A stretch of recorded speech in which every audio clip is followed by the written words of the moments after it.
بسم اللہ الرحمن الرحیم۔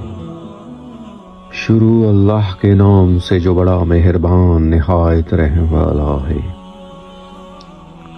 پرانے زمانے میں بنی اسرائیل کا ایک بادشاہ تھا جو کافر ہونے کے ساتھ ساتھ بہت ظالم بھی تھا، جو لوگوں کو خنزیر کا گوشت کھانے پر مجبور کرتا تھا، اور جو آدمی انکار کرتا تو اسے سخت سزائیں دے کر ہلاک کروا دیتا۔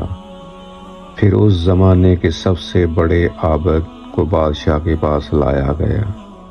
لوگ اس عابد کے مرتبے اور فضیلت سے آگاہ تھے۔ لوگ نہیں چاہتے تھے کہ اس عابد بزرگ کو بادشاہ کی طرف سے کوئی تکلیف پہنچے۔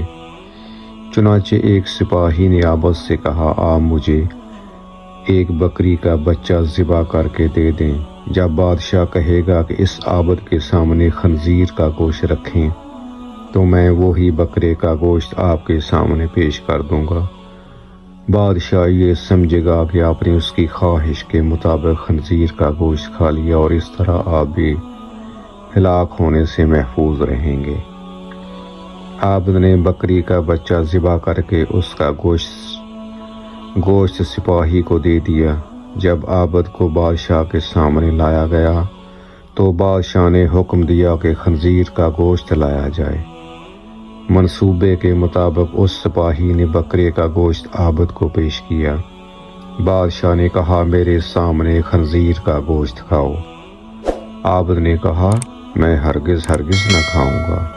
یہ سن کر سپاہی نے اشارے سے بتایا کہ یہ وہی بکرے کا گوشت ہے جو آپ نے دیا تھا، آپ بلا جھجک کھا لیں۔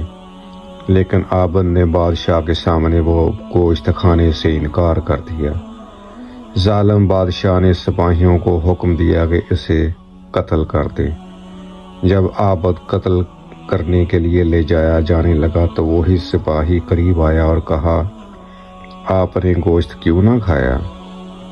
باخدا یہ وہی گوشت تھا جو آپ نے دیا تھا۔ عابد نے کہا، ایسی کوئی بات نہیں، بلکہ میں اس بات سے ڈر گیا تھا کہ لوگ میری وجہ سے فتنہ میں مبتلا ہو جائیں گے، کیونکہ جب بھی کسی کو خنزیر کا گوشت کھانے پر مجبور کیا جائے گا تو لوگ کہیں گے کہ فلاں عابد نے بھی تو مجبور ہو کر حرام گوشت کھا لیا تھا، لہٰذا ہم بھی کھا ہی لیتے ہیں۔ اس طرح لوگ میری وجہ سے بہت بڑے فتنے میں مبتلا ہو جائیں گے، اور میں لوگوں کے لیے فتنہ ہرگز بننا نہیں چاہتا ہوں۔